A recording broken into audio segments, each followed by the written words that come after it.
जब ये लोग राज कर रहे थे और हम लोगों को काम करने का मौका मिला, उसमें प्रजनन दर था 4.3। और इतना दिन से हम आप लोगों की सेवा कर रहे हैं, अब प्रजनन दर घट के हो गया है 3। और जानकारी लेकर के पटना और पटना से फिर दिल्ली भेजा गया, वहाँ इलाज सब जगह का। तो बीच में कुछ अच्छा हुआ और उनको लगने लगा कि हम अस्पताल से बाहर जाएं, लेकिन फिर भी उनको समझाया गया डॉक्टरों ने कि अभी रहिए। तो हम लोगों को तो लग रहा था कि अब ठीक हो जाएंगे, लेकिन बहुत ही आश्चर्य हुआ, बहुत ही तकलीफ हुई हम लोग। अचानक उनका निधन हो गया, तो ये कितनी दुख की बात है।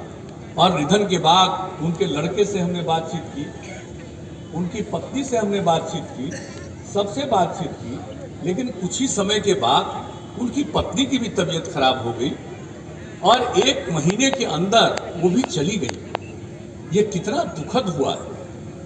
अब वैसी स्थिति हो गई, आपने उनको विजयी बनाया था, वो चले गए, आपकी सेवा करते थे, हमसे जब भी मिलते थे और किसी चीज़ के बारे में कहते थे तो हम तो सब दिन इज्जत करते थे और देखते थे। और आप सब लोगों ने उनको वोट दिया, अनेकों बार उनको विजयी बनाया, काम कर रहे थे। अब वो रहे नहीं, चले गए।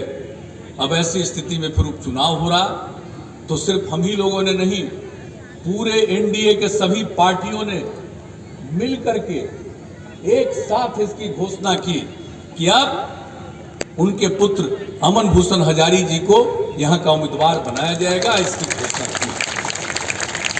अब उस लड़के ने यहाँ पर आकर के अपनी बात आपको कही है, कहा कि मेरे माता पिता नहीं रहे, हम चाहते हैं कि अब आप लोग हमारे माता पिता रहें। ये कितनी बड़ी बात है। अब ये जान लीजिए, ये सेवा करेगा, काम करेगा। इसलिए हम आप सब लोगों से, हम सब लोग मिल करके यही आग्रह करने के लिए आए हैं कि आप एकजुट होकर के वोट दीजिए।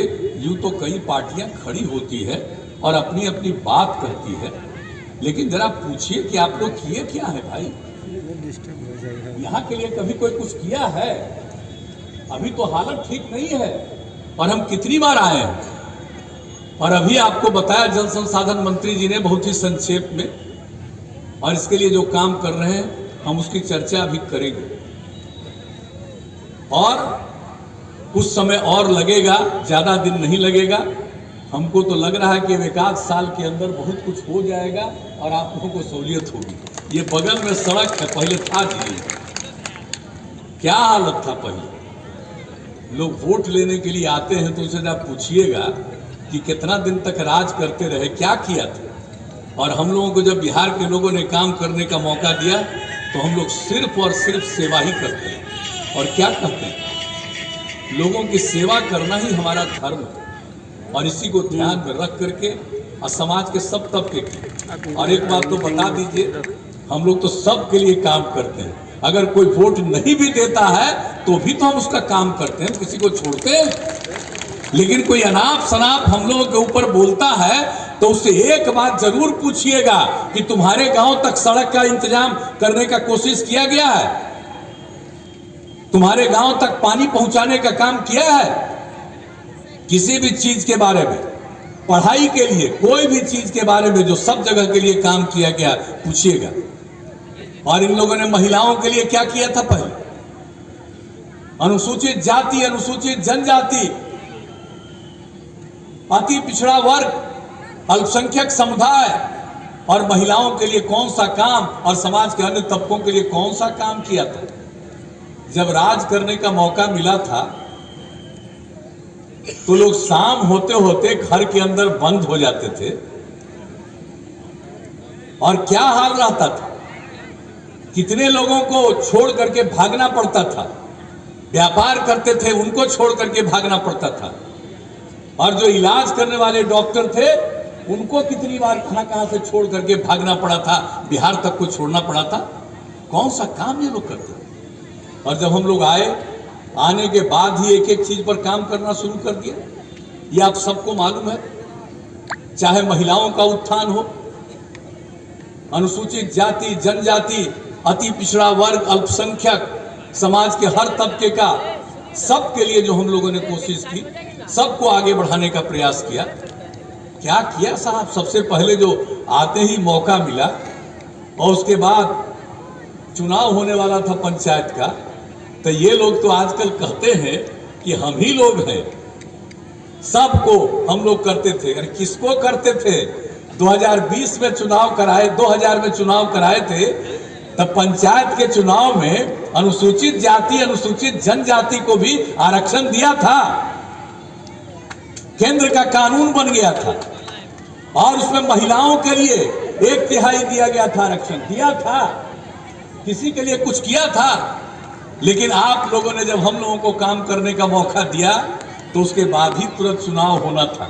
तो हमने क्या किया? अनुसूचित जाति जनजाति का आरक्षण, अति पिछड़े वर्ग को आरक्षण और महिलाओं के लिए जो केंद्र से कानून बना पूरे देश के लिए कि कम से कम 1/3 महिलाओं को मिलना चाहिए। और हम लोगों ने बिहार में सबसे पहला राज्य है जिसमें तय किया 50% महिलाओं को अधिकार मिलेगा। और ये काम हम लोगों ने किया और 1 साल के बाद नगर निकाय का चुनाव हुआ, उसमें किया।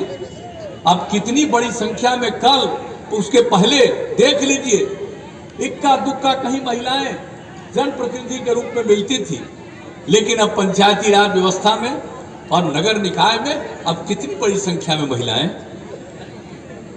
और कितना हम लोगों ने पुलिस का आरक्षण दिया, कहां था इतना आरक्षण? और आज पुलिस बल को देख लीजिए, जितनी महिलाएं आपको बिहार के पुलिस में दिखाई देगी, देश के किसी राज्य में इतना पुलिस बल नहीं है। पुलिस बल में महिलाएं हैं। सरकार की सब सेवाओं में हमने दिया और सबके लिए आरक्षण किया। सब तरह की सेवा सबके लिए हम लोगों ने किया। महिलाओं को तो कोई देखते नहीं थे, वो घर के बाहर कुछ जा नहीं पाती थी, कुछ उसके लिए काम नहीं था। स्वयं सहायता समूह का भी काम नहीं किए थे। हमको जब मौका मिला, हमने जीविका समूह की स्थापना की, कर्ज लेकर के हमने ये काम शुरुआत किया और हमने लक्ष्य रखा कि 10 लाख हम बनाएंगे स्वयं सहायता समूह, जीविका समूह। अब तो 10 लाख से भी ज्यादा बन गया।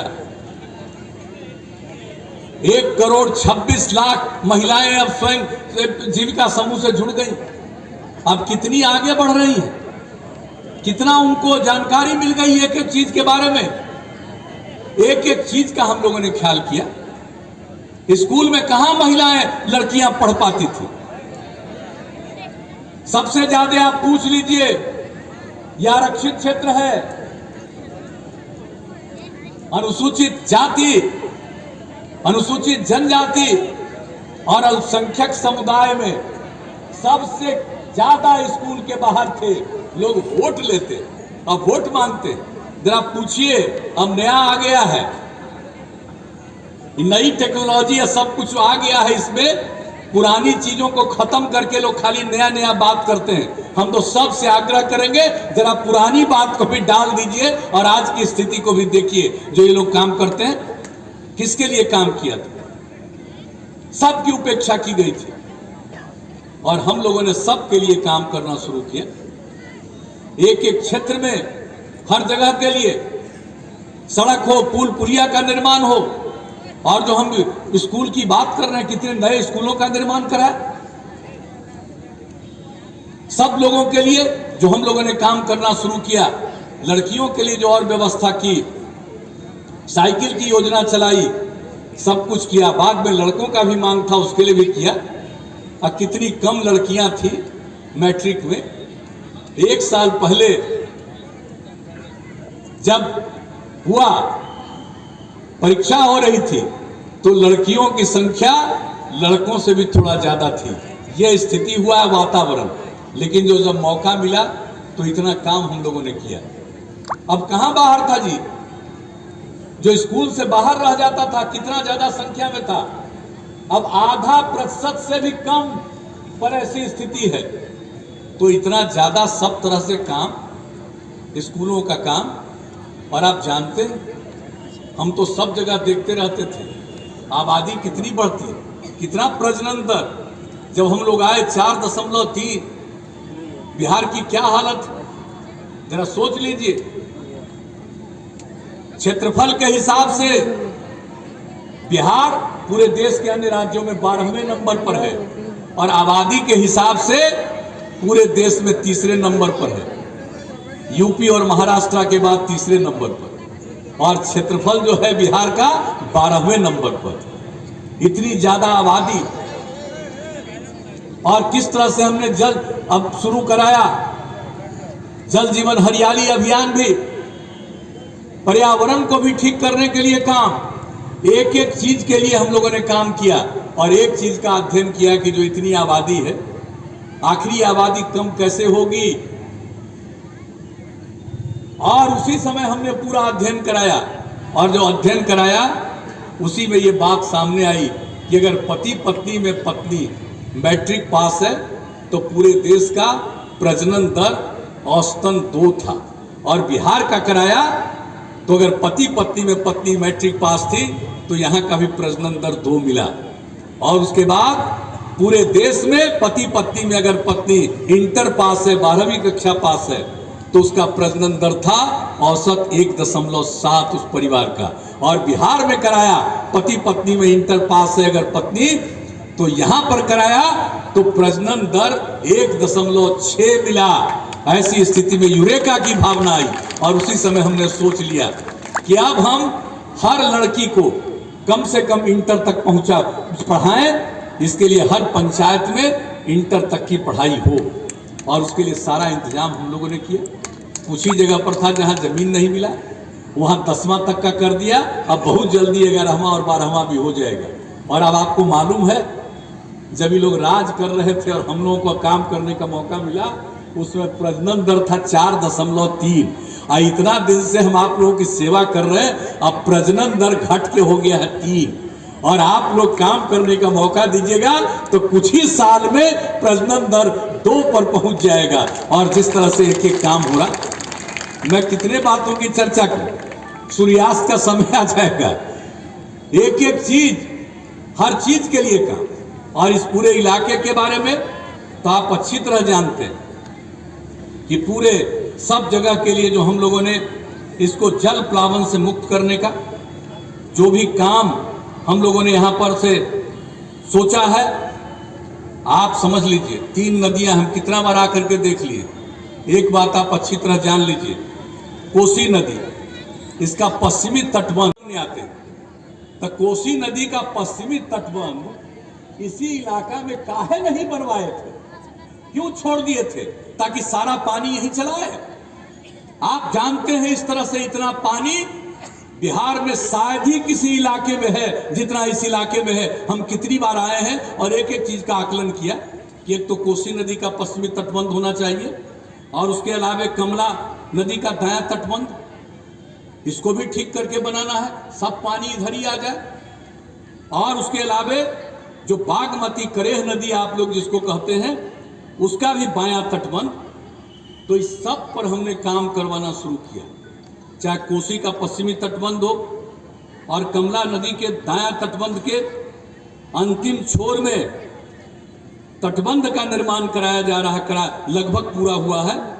और बागमती करेह नदी में 70 किलोमीटर में सुदृढ़ी कराया गया है और अंतिम छोर 4 किलोमीटर, अभी इसकी चर्चा आपको कर रहे थे लोग, 4 किलोमीटर तटबंध का निर्माण कार्य विशेष है। ये काम बहुत जल्दी करवाया जाएगा। अगले साल जो बाढ़ का समय आएगा, हमारा लक्ष्य उसके पहले ही उसको न सिर्फ करा दे और इसके लिए हर प्रकार से एंटी फ्लड स्लूइस गेट भी बनवाएंगे। ये जान लीजिए, एक तो पानी जो है नदियों का वो यहाँ नहीं गिरे और दूसरा यहाँ पर का जो नदियाँ हैं, जब यहाँ का जो पानी है खेत में सब जगह, तो नदियों का पानी जब घटेगा तो एंटी फ्लड स्लूइस गेट जो बनेगा कि इधर के पानी को फिर नदियों में ले जाने के लिए उसका इंतजाम होगा, एंटी फ्लड स्लूइस गेट भी बनेगा।